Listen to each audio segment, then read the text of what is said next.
తనను గెలిపిస్తే ప్రతి కుటుంబానికి ₹1,00,000 లబ్ధి చేకూర్చేలా ప్రణాళిక సిద్ధం చేశామంటూ హామీ ఇవ్వడం జరిగింది.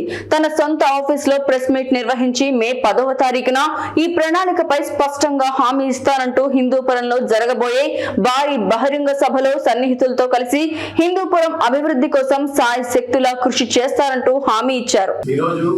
హిందూపురం బరిలో అసెంబ్లీ నియోజకవర్గానికి స్వతంత్ర అభ్యర్థిగా అగ్గిపెట్టె గుర్తుపై పోటీ చేస్తున్నాను.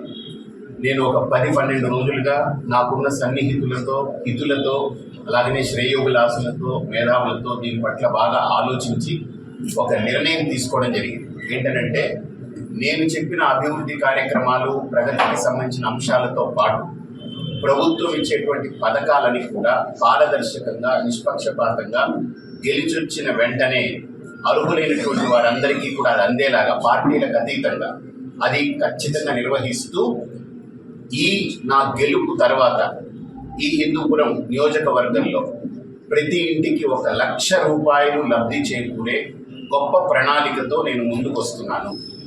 ఆ ప్రణాళిక ద్వారా ప్రతి ఇంటికి ₹1,00,000 లబ్ధి చేకూరుతుంది. ఇది ప్రభుత్వ పథకంతో సంబంధం లేదు. ఇది నేను వ్యక్తిగతంగా ఆలోచించి ఆ ప్రణాళిక నేను రూపొందించాను. కాబట్టి తప్పకుండా ఈ ప్రణాళిక ద్వారా హిందూపురం టౌన్లోనే మీరు అందరూ చూస్తారు.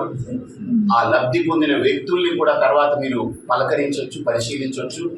ఇది నేనేదో ఊరికినే నోటి మాట చెప్పట్లేదు.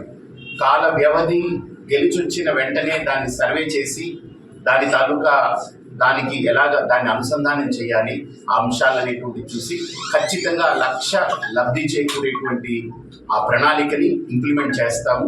దానికి 1 సంవత్సరం పట్టచ్చు, 2 సంవత్సరాల్లో పూర్తి చేయాలనేటువంటిది మా ప్రగాఢమైన సంకల్పం. 2 ఏళ్లలో పూర్తి అయిపోతుంది. ఎందుకంటే ఇది నేను ఒక్కడనే కాబట్టి, ఇది నేను ఒంటరిగా చేయాల్సింది. నేనేదో ఈరోజు 1 నెల 2 నెలలు అంటే సరికాదు. సరిగ్గా సంవత్సరం నుండి 2 సంవత్సరాల్లో అయితే కార్యక్రమం అయితే వచ్చిన 3 నెలల తర్వాత మొదలు పెట్టేస్తాం. ఆ కార్యక్రమం మీరు అడుగుతారని తెలుసు. అంటే డబ్బు ఇవ్వడానికి నా చేతిలో డబ్బు ఏం లేదు. రెండోది, డబ్బు ఇవ్వడం నా లక్ష్యం కాదు. వాళ్ళకి ₹1,00,000 లబ్ధి చేకూరేటువంటి ప్రణాళిక అది ఏమిటి, అది ఎలాగనేటువంటిది అద్భుతంగా తయారైంది.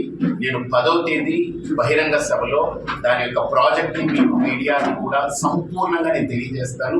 అతిపెద్ద బహిరంగ సభని 10వ తేదీన మనకు అంబేద్కర్ సర్కిల్ దగ్గర ఏర్పాటు చేస్తున్నాము. తప్పకుండా ఈ ₹1,00,000 లబ్ధిని చేకూర్చేటువంటి ప్రణాళికని మీ ముందు ఉంచుతాను. ఇది నేను ఉన్నంత వరకే కాదు, నా తదనంతరం కూడా వాళ్ళకి ప్రతి 5 ఏళ్లకు ₹1,00,000 లబ్ధి అలా చేకూరుతుంది. ప్రభుత్వంతో సంబంధం లేకుండా ప్రభుత్వంతో సంబంధం లేదు. ఇది నేను నేరుగా చేస్తున్నాను. నేనేంటనేది మీకు అందరికీ చెప్తాను. మీరు ప్రజల్లోకి తీసుకెళ్ళండి. నేను చెప్పానంటే నిలబడతాను. అది గెలిచి వస్తే నాకు సాధ్యమవుతుంది.